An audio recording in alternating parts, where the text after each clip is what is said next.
Radha Madhava Kunja Bihari.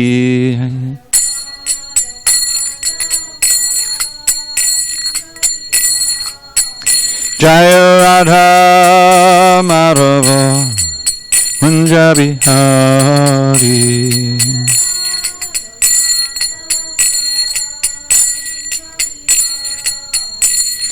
Gopi Jana Vallabha Girivardhari.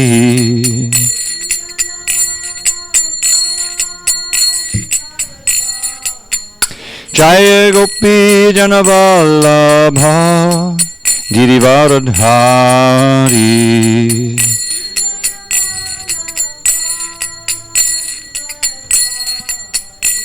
Yashodanandana Braja Jana Ranjana.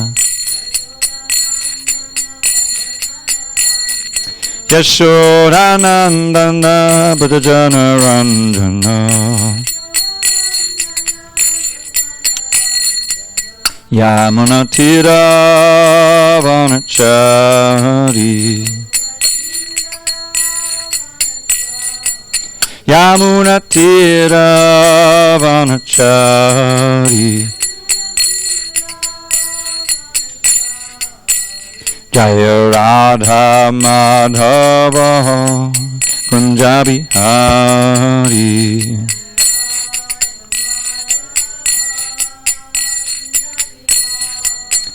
Jaya Radha Madhava Kunja Bihari.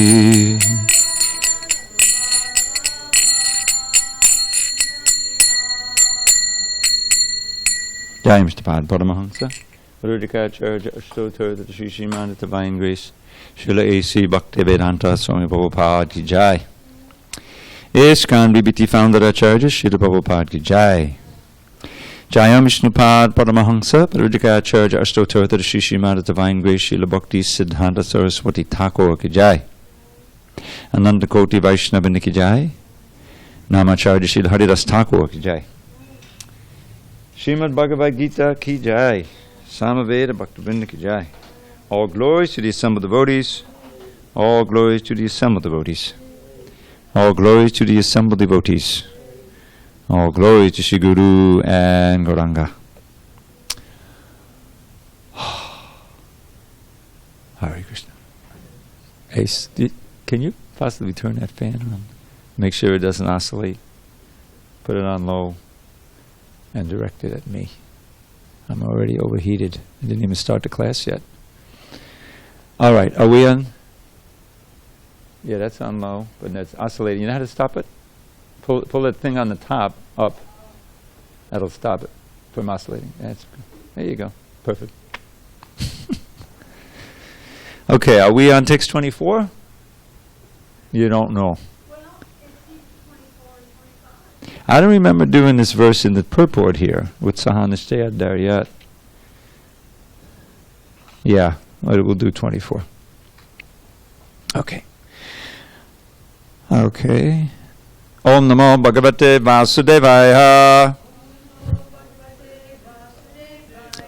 Om Namo Bhagavate Vasudevaya. Om Namo Bhagavate Vasudevaya.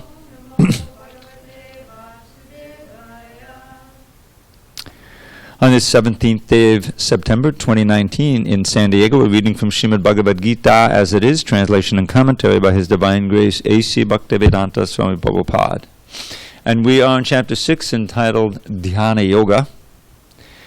Text number 24, page 278. Can you get it?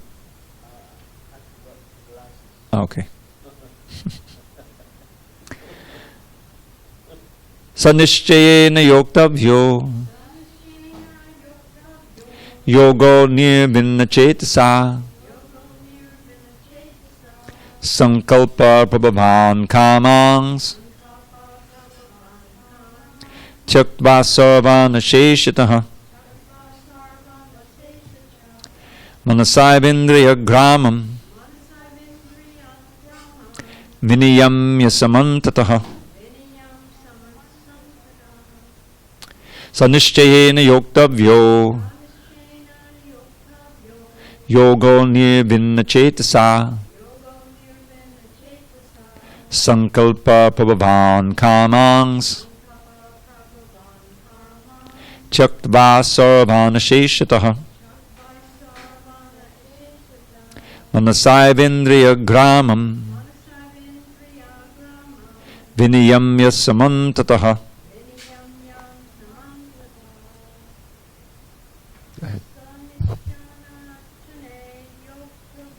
Sanishchayena yoktavyo yogo nirvinna chetasa sankalpa prabhavan kamangs Chaktva sarvana sheshataha Manasayavendriya gramam Viniyamya samantataha.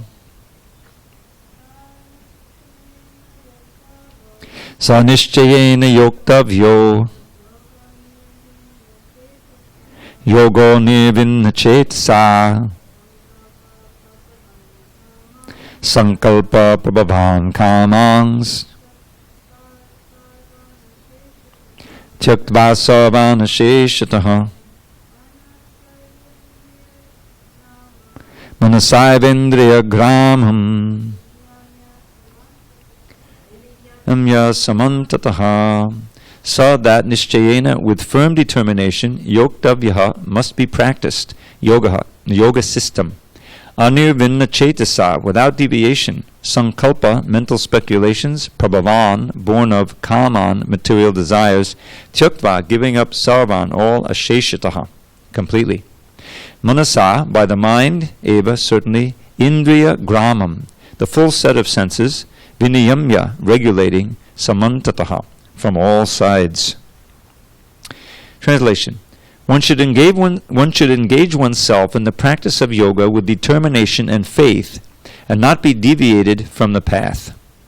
One should abandon, without exception, all material desires born of mental speculation, and thus control all the senses on all sides by the mind. Purport. The yoga practitioner should be determined and should patiently prosecute the practice without deviation. One should be sure of success at the end and pursue this course with great perseverance, not becoming discouraged if there is any delay in the attainment of success. Success is sure for the rigid practitioner. Regarding Bhakti Yoga, Rupa Goswami says, Utsaha nishtayat dharyat tat karma pravartanat sangatyagat sato vritte shadbir bhakti prasidhyati.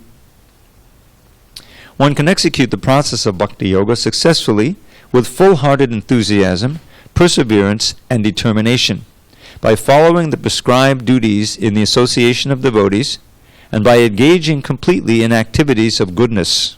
Upadeshamrita 3. As for determination, one should follow the example of the sparrow, who lost her eggs in the waves of the ocean. A sparrow laid her eggs on the shore of the ocean, but the big ocean carried away the eggs on its waves. The sparrow became very upset and asked the ocean to return her eggs. The ocean did not even consider her appeal. So the sparrow decided to dry up the ocean. She began to pick out the water in her small beak, and everyone laughed at her for her impossible determination. The news of her activity spread, and at last Garuda, the gigantic bird carrier of Lord Vishnu, heard it. He became compassionate toward his small sister bird, and so he came to see the sparrow. Garuda was very pleased by the determination of the small sparrow, and he promised to help. Thus Garuda at once asked the ocean to return her eggs, lest he himself take up the work of the sparrow. The ocean was frightened at this, and returned the eggs. Thus the sparrow became happy by the grace of Garuda. Similarly, the practice of yoga, especially Bhakti Yoga in Krishna consciousness, may appear to be a very difficult job. But if anyone follows the principles with great determination, the Lord will surely help, for God helps those who help themselves. Om Jnana Timirandasya Jnanandana Shalakaya Chakshurun Midatam Mena Tasmai Shri Gurave Namaha. I was born in the darkness of ignorance, but my spiritual master Srila Prabhupada opened my eyes with the torchlight of knowledge. I offer my humble obeisance unto him and all members of Sri Parampara. So this is a very interesting way in which Krishna is presenting this science of Ashtanga Yoga. He's already given us this description of the state of perfection in the last 3 verses, 20 to 23. 4 verses. One of them's a half a verse. And it's describing the state of happiness that's obviously transcendental. It's not limited by time. One never departs from the truth. If gaining this, one thinks that there is no greater gain. And one is never shaken even in the greatest difficulty. So this is clearly not anything material. It's a very high state of consciousness. And now he's encouraging Arjuna to pursue this endeavor. And he's giving some of the necessities or the prerequisites. So it has to be done with determination and faith and not deviated from the path. Well, what can deviate us? Our internal problems. It's the mind. You remember you talked about how the mind can be the best friend and the worst enemy. So the mind, we carry it from body to body to body to body. It goes a long way. And there's so many things in the mind that can trip us up. Latent desires, memories, discouragement, So therefore it says one has to be very firmly determined and anirvana cetasa, without deviation. So there's you can imagine what it's like, sitting alone in that cave and struggling with the mind day after day, I think this is one of the reasons why this Ashtanga Yoga is so difficult to practice, because as you go on practicing, one of the things that happens is if you become harekrishna, if you become proficient, is that you gain these siddhis, isn't it? You get some perfections. You can astral travel. You don't need to stay in your cave all the time. You can travel through the airwaves and see various planets.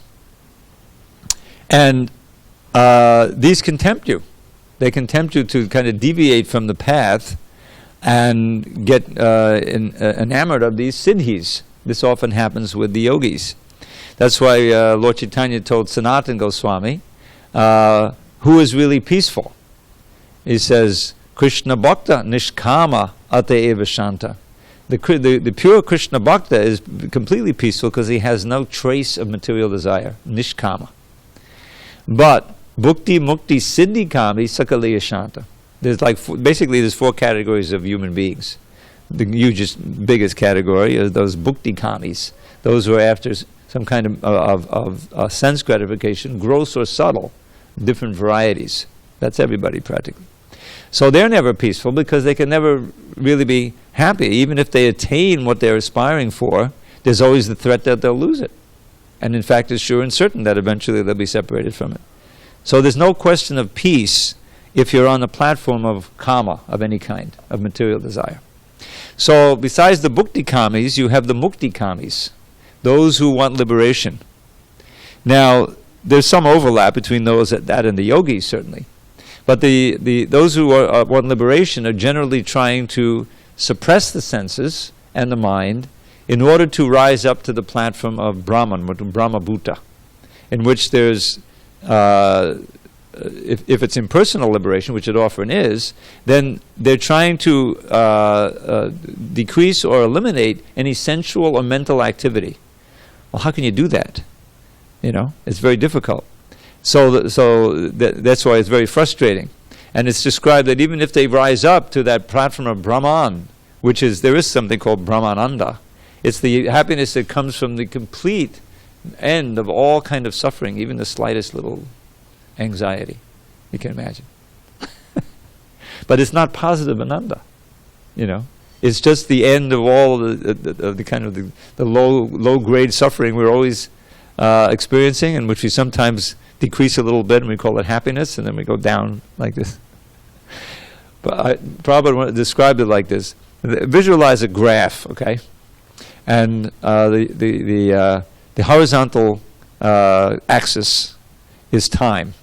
And the vertical axis is happiness or bliss, you know. So on the material life, everybody's below zero. This is like the standard place. As Krishna says, dukkhalayam, this is a place of misery, various kinds of misery. So sometimes it decreases, it's not so bad, you know. You're in a neutral state. And then you're moving up a little bit toward the 0 point of no unhappiness. And your peak experience on the material side gets you close to the 0 point. But you're still not free of misery, because there's always that threat that your happiness that you have is going to end and you're going to lose it, right? And so you try to experience it again and again, or to stay there, but you can't. And since that material happiness depends on your material facility for enjoying it, namely the brain, the nervous system, the body, everything has to be just right, inevitably over time you lose the capacity for that kind of enjoyment. You know, I get all of these things from WebMD. Somehow they got my number, they know I'm old or something. So every day I get new things. So today I got something which described the bad effects of drinking over time as you get older, you know. Well, I'm not drinking, but I was curious to see what happens, you know. And it was like, oh, you dry out your skin, you get wrinkly faster, your brain doesn't work as well, you know, and various organs get messed up just by drinking, even moderately, what to speak of excessively, you know. In other words, it's a bad idea. You know, don't drink, or they say, well, try to drink moderately, you know, no more than 1 drink a day or something like that. That was the advice. They don't think that anyone can give it up, you know.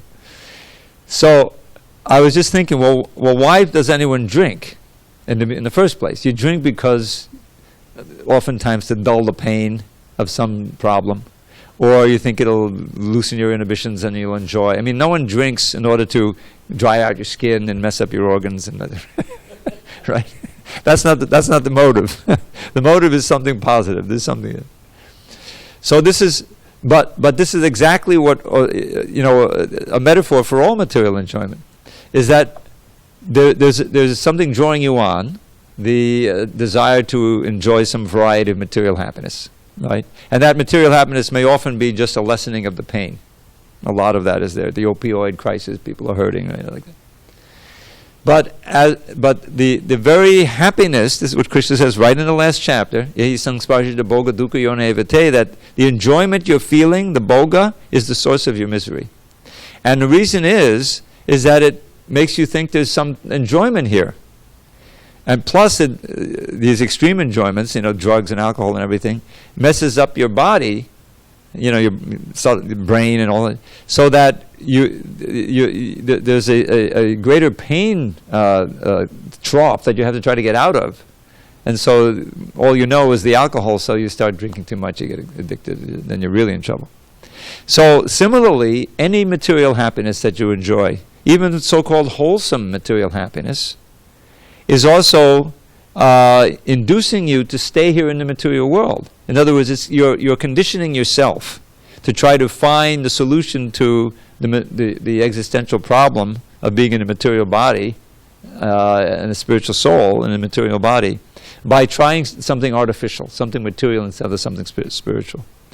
So that's what this verse says. Bhukti mukti siddhi kami sakaleya shanta, that those who are after material happiness, bhukti kamis, they're not peaceful, obviously. But even the mukti kamis, who are after liberation, they're not really sure of their liberation, and eventually they lose it because it's unnatural, impersonal liberation. And the siddhi kamis, and that includes the yogis, those who get deviated by the siddhis, which are really tempting. You know, I've been meditating, suddenly I've got these powers, you know, prakamya, siddhi, I can get anything I want from anywhere. You can imagine the temptation of that, you know, how that can deviate you from your yoga path. So they're also not peaceful. And we see that so often, you know, some of the great yogis depicted in the Bhagavatam. Durvasa Muni, who was so proud, and he was so envious of Ambarish, who was a king, and all he was doing was chanting and hearing and remembering Krishna, and he got all this honor, and Durvasa was envious. I'm not going to tell that story, how he tried to trick him, and then he created some fiery demoness to burn him to ashes. But Ambarish, who didn't even flinch, was protected by the chakra, who went after Durvasa, and then Durvasa had to surrender ultimately. But there's many other yogis who get, this is one of the hazards of, going into the forest. You might incur some or encounter some yogi, like who is this Ashtavakra, who walks funny. He's bent in 8 places. He's a great yogi, and he looks funny. And there was somebody who was in the forest and looked at him and laughed. And Ashtavakra was a proud yogi, he cursed him, and I forget what happened, but it was pretty horrific. In other words, if you're out there and there's all of these powerful individuals, they look like just a peaceful sage. But if you don't show them proper respect, that could be a hazard. So the point I'm making is that this process is as we learn, is practically impossible to complete effectively in this age. But some of these principles can also be applied to Bhakti Yoga. So let's look. First of all, the determination. Now Prabhupada quotes here the 3rd verse of the Upadeshamrita, which is the essence of advice for devotees. So these 3 elements, Utsaha Nishtayad Dharyat. So the determination is the Nishtayad. One has to be determined because whatever yoga you're practicing, Hare Krishna, please, you're trying to do something that is unnatural or that is going against your conditioning. So even whatever practice, whatever you want to achieve, you want to become a gymnast, you want to become a violin player or exceed in Hatha Yoga, there's always a point where you have to decide, am I really going to get serious about this, or am I just going to be a dabbler, or let me try something else, So those who succeed, who are determined, they can go as far as they're able and succeed in the process. So in Krishna consciousness, Rupa Goswami has analyzed all this, and the key phrase is the Utsahanishayadayat, for what? Tattad karma pravartanat. In other words, this enthusiasm, determination, and patience is in relation to doing all of the things in Bhakti Yoga and refraining from all the things. That also has to be determined to do that, right? So just like morning program, we have our morning program, or you have any program of Bhakti. It includes chanting Hare Krishna, maybe study, offering your food. If you're near a temple, you see the deity, this something. And of course, those who live in the ashram are serious. You have this routine, Prabhupada, set up. So it's not spontaneous, when you're getting up early, all of that stuff, and then doing it again and again, singing the same thing again and chanting the same mantra again and again. If you're in a material state of mind, you said, okay, I tried it, now I'm going to go something else. If you don't understand the science, then you're not determined. So where do you get all this determination and enthusiasm? From association. If you're associating with the enthusiastic, after a while you pick up. And this is why Lord Chaitanya's movement is so how shall I say, easy to succeed, because did I mention, I don't know if I told you about these things, but the Tauya Trikena, does that ring a bell at all? Tauya Trikena?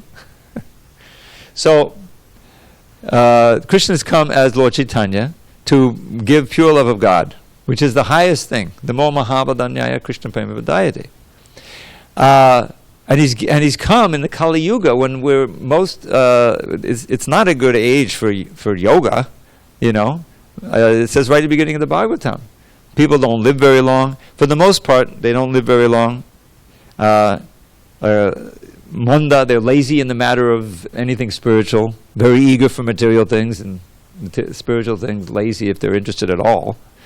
Mandas, and if they are, sumanda matayo, they're misguided by all kinds of charlatans and cheaters, and therefore they're misfortunate and always disturbed in mind. So this is not a good combination of qualities to have to practice Ashtanga Yoga. So this is what we have to work with here, in the Kali Yuga. So Lord Chaitanya comes into this yuga to give the highest thing, way beyond, anything that was given in any other age by any other avatar. Pure love for Krishna, that's it. You can't go beyond it. So the technique that he settles on, or that he propagates, is this Harinam Sankirtan. It really is. That's the Yuga Dharma, and it's it's dancing and chanting. If you read the chanting and dancing, if you read the Chaitanya Charitamrita, I can't remember where they have a sit-down yoga. The harmonium is out. It hasn't been invented yet. It's all chanting and dancing. So that's what Taurya Trikena is. Taurya means three, and Trikena means activities, I think. So it refers to singing, dancing, and playing musical instruments. That's the Taurya Trikena. And see how Lord Chaitanya wisely incorporated them into this Yuga Dharma. You're singing the holy name, you're dancing, and you're playing musical instruments. And it's totally absorbing. That's why it's so big in the material world in enjoyment. What do people want to do? Let's go party, which means going and dancing, and all that. Now the modes may be very thick there, but the same thing. It's absorbing. It's enlivening to the soul to do those things. So when they are engaged, dovetailed with glorification of Krishna and Sankirtan, it very quickly purifies the soul, and you get a taste for the transcendence, the personal, relation to Krishna. So, but still, there are difficulties to overcome because of our deep conditioning. So there's a whole program. There's that. There's also study, as we've always mentioned, like we're doing now, to give you a philosophical basis of what you're doing. Because that helps, that's essential for maintaining the determination. Otherwise, it's just a sentimental thing. And we've seen there are upper sampradayas. Lord Chaitanya's movement, which is based very heavily on philosophy, Bhagavad philosophy, but which ultimately, comes to the singing, dancing. And remind me, I'll share with you one of these lessons from the 9 Yogendras, which is very fascinating, because the ultimate instruction there, right in the 11th canto, is to wander everywhere and chanting the holy name with complete abandon. So we are conditioned so much that we need to find out, Lord, as Rupa Goswami says, first, ahadau gurubhashayam, surrender to a guru, and follow, serve the guru, serve the other devotees, chant the holy name. There's some very scientific presentation in the Nectar of Devotion. So that's what we need to be enthusiastic about, determined and patient. In other words, that's part of being determined, is not to be a flash in the pan, but be determined over time. And so he continues, Sangha Tyagat, to give up the association of non-devotees. Because we're social animals, we take on the qualities of those we associate with. So choosing the association is so important. And these days, association comes through so many media. It's not just person to person, which is the most powerful, but through all the media, and that association is also either wholesome or damaging. And then sato vritte, following in the footsteps of those who've gone before, the great acharyas. So this is a wonderful formula for prasiddhiti, so that your bhakti will flourish, you see. And you can see, what are those things here that is talking? One should abandon, without exception, all material desires born of mental speculation, and thus control all the senses on all sides by the mind. Well, that's not an easy, formula. But you can abandon the material desires when they are substituted with spiritual desires. That's the idea. Just think of cooking. All of you've got to eat. So you learn how to cook for Krishna, you learn how, the wonderful vegetarian dishes, and you offer them to Krishna. And it's not long before you can forget all about the other nonsense things you used to eat.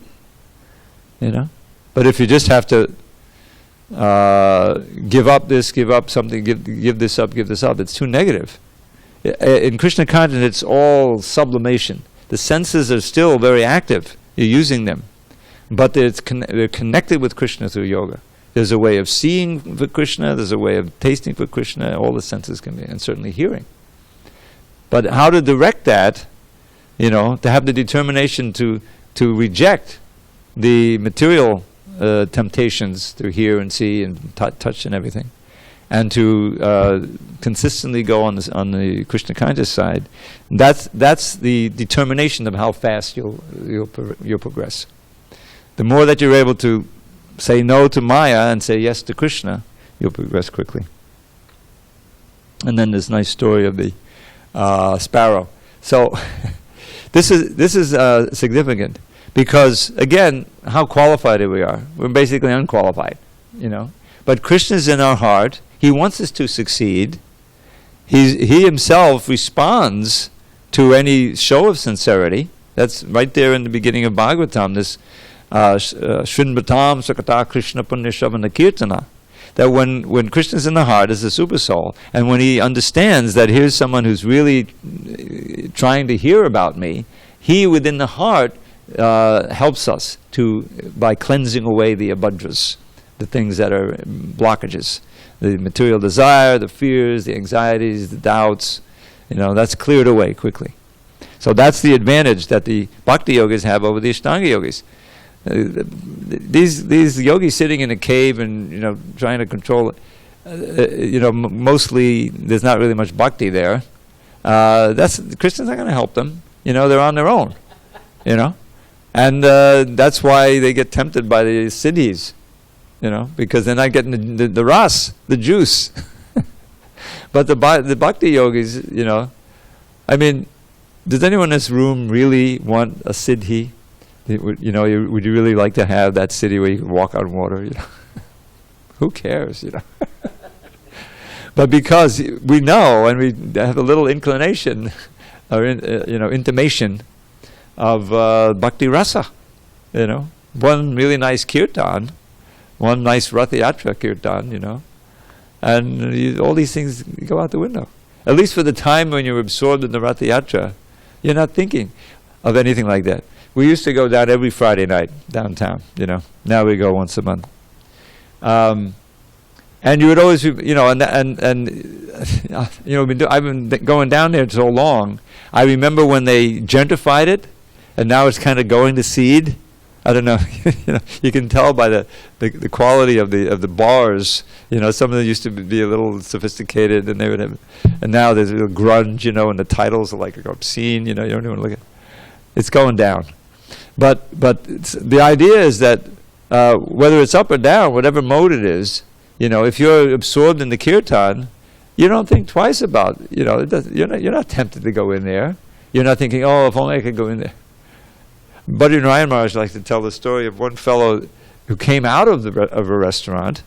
He had been sitting around a table, and it must have been a really blissful party. I wasn't on this party; it was before I got here. And I think he gave him $100, and he said, "You guys are really having the fun. We're sitting in there, and we're going to spend over $1,000. You had a big party, and you easily, spend that on wine and everything, but you're having all the fun, and you're not spending anything." And that's Krishna consciousness. So these principles pertain to us, but not really through the Ashtanga Yoga. In other words, that's what the lesson of this chapter is. Arjuna rejects it, as we'll see, and in the end, Krishna says, "Don't worry, those who are always thinking me are the greatest yogis." And then in the beginning of the next chapter, Prabhupada makes the point that the middle 6 chapters are the essence of the Gita, and it starts with chapter 7. And ends with chapter 12, which is entitled Bhakti Yoga.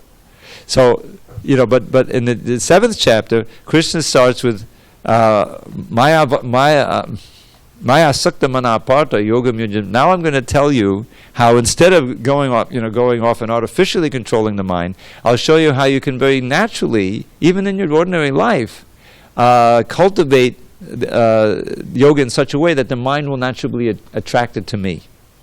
Maya asakta means attraction. It's one of the principles from the ladder. The Rupa Goswami has these 2 verses, really important. They're quoted in one purport. I always forget the purport. From faith to love, from shraddha to prema, and it's really good to know this there. So he says, "Adao shraddha, tatak saro sangha, tabhajana kriya."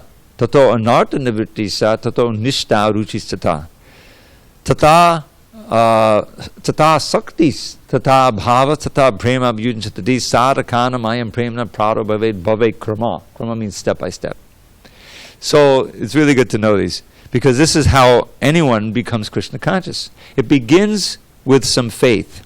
Now this faith is not the pure faith that Rupa Goswami, that Lord Chaitanya describes in the Chaitanya Charitamrita. That's a little farther up the ladder here.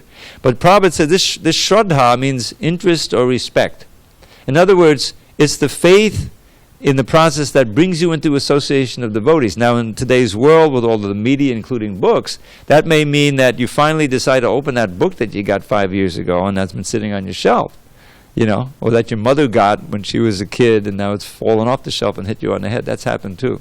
How devotees become But somehow or other you open the book with interest and you're attracted to the words, which is the words of Prabhupada, and Krishna. And so that's sadhu sangha. So tato shraddha sadhu sangha, come to the temple, whatever. That whatever brings you into the association. Now from that sadhu sangha, as we know from the Sadhu Sangashtaka, one will be exposed to hopefully pure Krishna Katha, and that purifies, that increases your Shraddha, and you desire to do a little bhajana kriya, the activity of bhajan, which means basically chanting Hare Krishna, chanting the holy name. Beginning with, usually you start with some kirtan, but then if you get serious, you get some beads, and you're meditating. So that bhajana kriya, that ultimately important step is, if you're serious and you're studying and so on, is to take initiation. Is to find a spiritual master and take initiation, which is an important step. It's commitment, it's taking vows, and it's recognition of, okay, you're into the family of devotees, And that bhajana kriya goes on, sadhu sangha goes on, and the faith is deepening. Now, as the purification takes place, the process is called anartha nivritti, negation of anarthas. Anarthas are things you don't want. Anarthas and abhadras are pretty similar. And these are not something out there, there's something in here, these anarthas. And they include all the material desires, the doubts, the fears, the anxieties, kama, krodha, lobha, moha, mada. There's like a list. Lust, anger, greed, illusion, madness. They've been with us since time immemorial in all different varieties. But those are the things that are in the heart, in the consciousness, that are preventing us from seeing who we actually are, understanding who we are, who Krishna is, what the relationship is. But it's impurities that, when cleansed away, the natural consciousness comes out. So that anartha nivritti, how fast we go through that stage, depends on our determination, our enthusiasm, how serious we really are. But as it's like a spectrum. It's not all of a sudden. So that anartha nivritti, and then you get to the point of nishta. Nishta, it means firm faith, and that's the faith Lord Chaitanya describes. He says, Shraddha, Shabde, Vishwas Kohe, Suddha Dhanishjoy, Krishna Bhakti Korle Sarva Karma Krita. So Shraddha, when this word Shabde is used in Bengali to mean the definition. The definition of Shraddha, of faith, is Vishwas Kohe, a very powerful conviction. That what? A Sudhvida means very strong. That what? Krishna Bhakti Korle Sarva Karma. That just by practicing Krishna consciousness, all my aspirations will be fulfilled. In other words, that Krishna consciousness is now the central part of my life. It doesn't mean that I'm necessarily in the ashram or anything, but you understand that this is really where my life success is going to come from practicing Krishna consciousness and trying to integrate it into every part of my life. Now, as this is happening, then the heart is changing, and then so therefore the next stage is ruchi, nishta, and then ruchi. Ruchi means taste. It means the things that you had to do, you accept it as a duty, the chanting of the holy name, Tulsi worship, offering your food, all these different things. It becomes, there's a real taste there. In other words, you want to do it. It's not just that you have to do it. You feel a duty to do it, but more than that, you're getting a real taste of the holy name, and everything in relation to Krishna. Everything becomes more pleasurable. association of devotees and everything, you know. So that ruchi is the first awakening of attraction to Krishna, which will mature eventually into love. So it says ruchi atasakti, and that's the word used in the beginning of this next chapter. Maya sakta manaparta. I'm going to teach you how you can make your mind progressively attracted to me, naturally. And so you're not going to have to wrestle with it with pranayama and all that. You know, you just keep chanting Hare Krishna and practicing bhakti, and the mind will be attracted. So that's that ruchi, asakta, and then there's a whole spectrum of, you know, attraction to Krishna, which comes out to bhava. You know, we heard about bhava, which is real emotion, you know, and that matures into prema. So from faith, shraddha, to prema. It's a very, you know, it's a nice progression. And I think you have that Bhakti Rasamrita Sindhu on your iPad. So it's there near the beginning of the book. And I'm sure there's a wonderful commentary by Jiva Goswami. So, it's 8 o'clock now. Tomorrow we can read text 25, unless there's some discussion. And what were we reading? I think we were reading the Upadeshamrita, weren't we? Forgot how far we got. Maybe we can read this verse. Utsahanashtayad there yet. That would be natural. All right, let's see what Prabhupada says in the Upadeshamrita. I think we've been... The 9 Yogendras. I forgot to mention that. Okay. Okay, let me deal with that first. The first Yogendra, let's see how... I've got it here.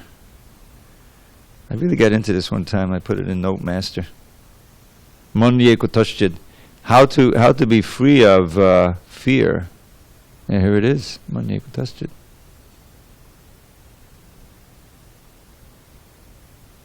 Yeah.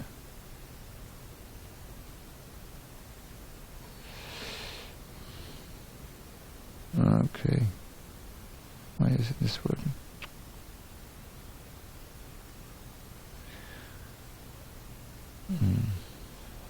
Sorry about this delay. Okay. 11:2:33 is where it starts. And looks like there's 11 verses here. And the question was, you know, what is the ultimate goal of life and how to achieve it? Basically, what's the ultimate good? And it's interesting that he's talking about fear, because fear is the inevitable concomitant of material life. Is that, you know, your safety elements, you know, things that are going to protect you, your body, and everything. Eventually, there's a threat to it. You know, you get disease or whatever happens, and so you become afraid. So he says, I consider that one whose intelligence is constantly disturbed by his falsely identifying himself with the temporary material world can achieve real freedom from fear only by worshipping the lotus feet of the infallible Supreme Lord. In such devotional service, all fear ceases entirely. Then he says, even ignorant living entities can very easily come to know the Lord if they adopt these means prescribed by the Lord himself. The process recommended by the Lord is to be known as Bhagavad Dharma, or the devotional service of the Supreme Lord. O King, one who accepts this process of devotional service to the Lord will never blunder on his path in this world. Even while running with eyes closed, he will never trip or fall. Did I tell you this, the miracle? Did I tell you the story of this? So somewhere or other, I got into memorizing these whole 11 verses. It's like a whole lesson. Each Yogendra, this starts in chapter 2, and then they go into chapter 3 of the 11th canto. They all deal with a different theme. And there's like 11 of them, so there's 11 lessons, you know. So this one, which is the first one, it has a bunch of verses. There's several verses that are memorable that Prabhupada would quote. So I'm memorizing this verse. Yanastayana no rajan na pramadeta karachit davan namillimatnete naskale napateriya. I'm in Alachua. Now in Alachua, I stay with a devotee who lives about a 3-minute drive from the temple. But it's a 3-minute drive on State Road 235, where you can go 65 miles an hour. So I'm headed toward Mangalartik, and I think I'm a little bit late. And I'm working on this verse, you know, and I get to and I don't have my flashlight with me, and so I'm running to go into the temple. And I parked my car, and they have, as you know, to mark off the little parking space, they have these little cement stanchions, you know. Sometimes you see the mark off them. So I'm running, and I'm coming to this line, Davan Nimilivane 3. Even when I'm running with your eyes closed, you will never trip and fall. And just when I get to Niskalain, which is trip, and Patade means to fall, I trip and I fall. I swear to God. But it was funny, because the way I tripped over the stanchion, I turned around, and I fell on my back. I didn't get hurt at all, you know, and I was laughing. It wasn't like a... Because it was pretty amazing. It was quite a miracle. So that makes me remember the verse. I'll never forget that, you know. Anyway, what he says, you'll never trip or fall. And Sridhar Swami says, what this means is that even if you don't know anything about the Vedas or anything like that, which are like seen to be the eyes, you know, the wisdom, but you follow the principles given by the Lord Himself, you know, the simple principles, you'll progress on the path. So then there's this verse that our old friend Varun. Do you remember Varun? You were around Varun. He was an Indian fellow, short fellow. Yeah. Anyway, he went to India, back to India. But he told me that this next verse was known very widely, even by people out of the Gaudiya Vaishnavism. It's one of the Indian verses. Kayena vacha manasendriyava. In accordance with the particular nature one has acquired in conditioned life, whatever one does with body, words, mind, senses, intelligence, and purified consciousness, one should offer to the Supreme, thinking, this is for the pleasure of Lord Narayan, or this is for the pleasure of Lord Krishna. In other words, whatever you do means you're walking from here to there, you know. It says, I'm walking for Lord Narayan, you know. I'm breathing for Lord Narayan. Or breathing for Krishna. Now, you can only do that if you're actually engaged in devotional service. So, you know, otherwise it becomes kind of hollow. But this is what he's recommending here. Now then, this next verse is perhaps the most famous of the series. What is the real source of fear? Bhayam dvatiya badnabeshitaksad ishad apita sivapariyosmati. It's a long translation here, which I won't read. I'll just explain the verse. Fear arises when one turns away from the Isha, from the Lord. Has turned away, turned his back on Krishna, and becomes absorbed in the material energy. Dvitiya means in something that seems to be other than Lord, or separate from the Lord. In other words, nothing separate from Krishna. Everything we experience is simply His energy. Krishna shine, just like the sunshine. It's all Krishna shine. But we forget that. If you turn your back on Krishna, it means you get absorbed in the material energy for the purpose of owning it, controlling it, and enjoying it. And so everything becomes upside down. Instead of being a servant, you think yourself the master. Instead of being, you know, giving enjoyment to Krishna, you're trying to be the enjoyer. And asmati, you forget everything. And in that is by the influence of Maya, tanmayato. So one has to be intelligent, Buddha, and abhajetam, worship that same Lord that you turned away from. How? Bhakti-aikayation, with one-pointed devotional service, and Guru Devatatma, regarding one's Guru as one's worshipable Lord and very self. This verse is very rich. Now, the next verse is also very interesting. Avidyamano vyabhavati hidvayo. Although there's really nothing separate from Krishna, and the whole idea of some is an illusion, still the meditating soul, the absorbed soul who's absorbed in it, his intelligence takes it as real, just as one takes a dream as real, or some daydream, or some fantasy you create. Swapna manorato. Manorato means literally the chariot of the mind. You know, daydreaming. The chariot going out, and you're experiencing something that isn't even there. So this is actually the life that we've been leading. It's a dream world. It's not real, in the sense of the spiritual world being real, because it's asat. It's constantly changing. It's real, but it's not what we think it is, and therefore. We have to get out of this material mentality. So what happens is tat karma sankalpa vikalpakam. In this mentality, whatever you do produces desires and repulsion. Sankalpa vikalpakam. The mind becomes conditioned in that way. And so, you know, where can I go to enjoy? Where can I go to avoid unhappiness? You see it in the animals. The ant is going, you know, looking for the sugar, and you put your foot down. Oh, danger! You know, how can I get away? You know, the rudimentary mind is every animal's doing that, including. So the intelligent person, buddho, nirundyad, controls the mind. In other words, practices devotional service and gets abhayam, fearlessness. Now, how does the mind control? Chanting the holy name. An intelligent person who has controlled his mind and conquered fear should give up all attachment to material objects and should wander freely without embarrassment, hearing and chanting the holy names of the Lord, who carries a chariot wheel. The holy names of Krishna are all auspicious because they describe his birth and activities and so forth. So that's what's going on. And then the next verse, this is a really important verse. This verse, then we have to stop. Lord Chaitanya, he's preaching to Prakashananda Saraswati. You know, the biggest Mayavadi in Benares. Have you heard of this pastime? This is in chapter 7 of Adi Leela, CC. It's a special chapter. So Lord Chaitanya has taken sannyas, and he's dancing and chanting, and Prakashananda Saraswati has thousands of followers, Mayavadi followers. They see that Lord Chaitanya is dancing and chanting in the streets of Benares with some followers.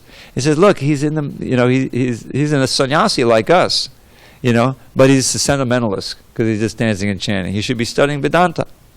So Lord Chaitanya's followers there couldn't stand this, so they came to Lord Chaitanya, please meet with this sannyasi. And normally Lord Chaitanya wouldn't touch the Mayavadis, he'd never go. But he agrees this time, because his devotees asked him. So it's a wonderful encounter. I don't have time to go through it. But Lord Chaitanya says, my spiritual master, now he's, Ishwar Puri, he said, you're not qualified to study Vedanta Sutra. You just chant Hare Krishna. And that's what I did. And I go through all of these I've experienced all these symptoms. So Lord, his spiritual master said, this is the essence of all the Bhagavatam. This verse here, that Evam Vataksva Priyanama Kircha. By chanting the holy name of the Lord, one comes to the stage of love of God. Then the devotee is fixed in his vow as an eternal servant of the Lord. Evam Vata, Vata is a vow. And he gradually becomes very much attached to a particular name and form of the Lord. As his heart melts with ecstatic love, he laughs very loudly or cries or shouts. Sometimes he sings and dances like a madman, for he's indifferent to public opinion. This is the essence of the whole Bhagavatam. Anyway, it goes on. So that's what Lord Chaitanya did, and that's what he taught. And then it describes how one should ultimately see God in everything. See that it's all Krishna's energy. And then Bhakti Padesharabhavarakti. This is one that